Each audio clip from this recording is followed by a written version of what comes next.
छठा संदेश। कृष्ण ने कर्म करने को कहा, परिणाम के पीछे भागने को नहीं। गीता का प्रसिद्ध श्लोक है, कर्मण्येवाधिकारस्ते मा फलेषु कदाचन। अर्थ, तुम्हारा अधिकार कर्म करने में है, केवल फल पर नहीं।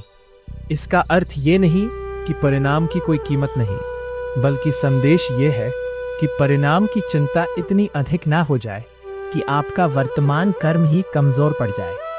एक विद्यार्थी पढ़ाई करने के बजाय केवल परिणाम के बारे में सोचता रहे तो क्या होगा?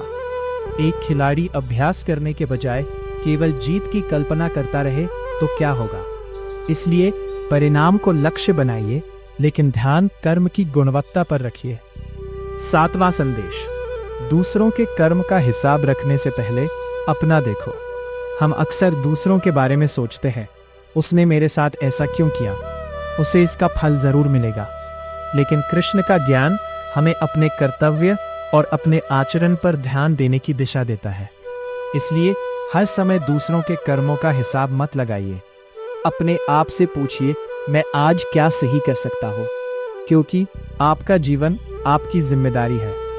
आठवां संदेश। किसी के साथ अन्याय करके मिली सफलता अधूरी है।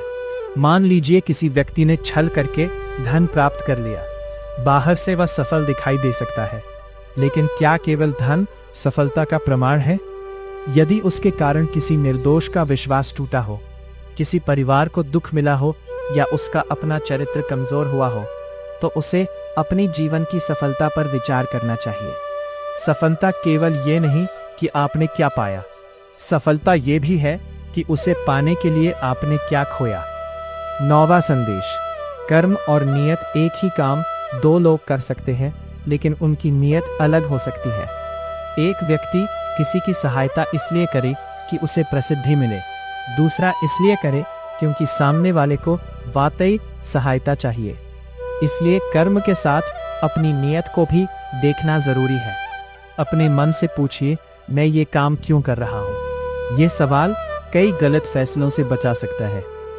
10वां संदेश। क्रोध में किया कर्म बाद में पछतावा बन सकता है। क्रोध कुछ क्षणों का होता है, लेकिन उसके कारण बोले गए शब्द लंबे समय तक याद रह सकते हैं।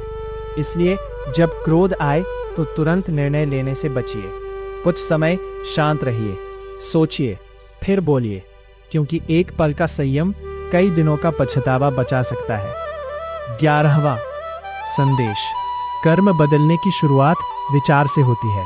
यदि आप अपने व्यवहार को बदलना चाहते हैं तो केवल बाहरी काम बदलना काफी नहीं, अपने विचारों को भी देखिए। यदि मन में लगातार ईर्ष्या है तो व्यवहार में उसका असर आ सकता है। यदि मन में करुणा है तो व्यवहार में भी दिखाई देगी। इसलिए जीवन में परिवर्तन की शुरुआत भीतर से होती है। 12वां संदेश।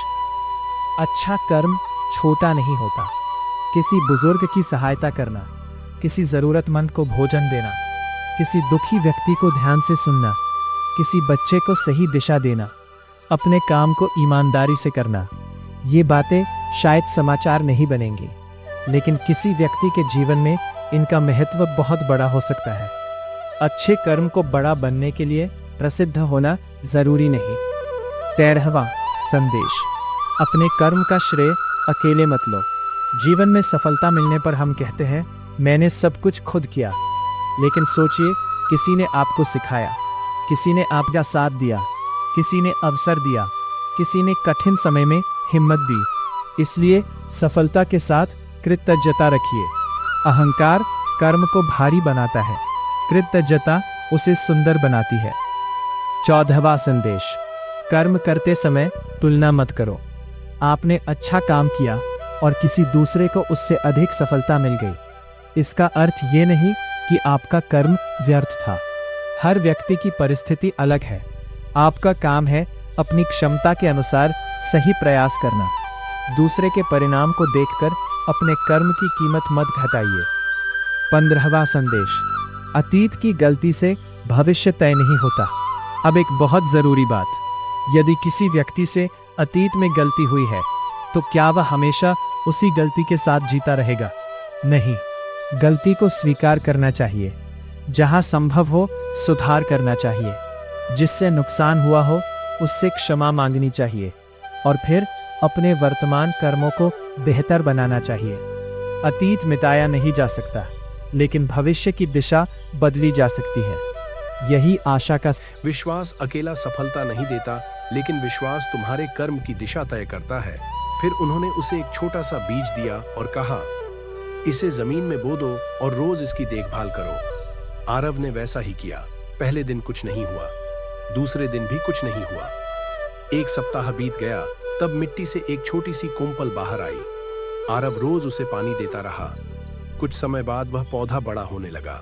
संत ने कहा, देखो, बीज के भीतर वृक्ष बनने की संभावना पहले से थी, लेकिन उसे बढ़ने के लिए मिट्टी, पानी, धूप और देखभाल चाहिए थी। इसी तरह तुम्हारे भीतर भी क्षमता है, लेकिन अगर तुम्हारा मन पहले ही मान ले कि मैं नहीं कर सकता, तो तुम अपनी क्षमता को अवसर ही नहीं दोगे। आरव को संत की बात समझ आने लगी। विश्वास बदलते ही कर्म बदलने लगे। अगले दिन आरव ने एक नई शुरुआत की। उसने अपने आप से कहा, मैं अभी सफल नहीं हूं, लेकिन सीख सकता हूं। पहले वह मुश्किल काम देखकर पीछे हट जाता था। अब वह कहता, मैं कोशिश करूंगा। पहले असफलता देखकर निराश हो जाता था। अब वह पूछता, इस असफलता से मैं क्या सीख सकता हूं? पहले वह दूसरों की सफलता देखकर खुद को कमजोर समझता था। अब वह कहता, अगर कोई कर सकता है तो मैं भी सीखने की कोशिश कर सकता हूं। धीरे धीरे उसकी मेहनत बढ़ने लगी। उसने एक नया कौशल सीखा, छोटे छोटे काम करने शुरू किए। कई बार असफल हुआ, लेकिन अब उसके भीतर एक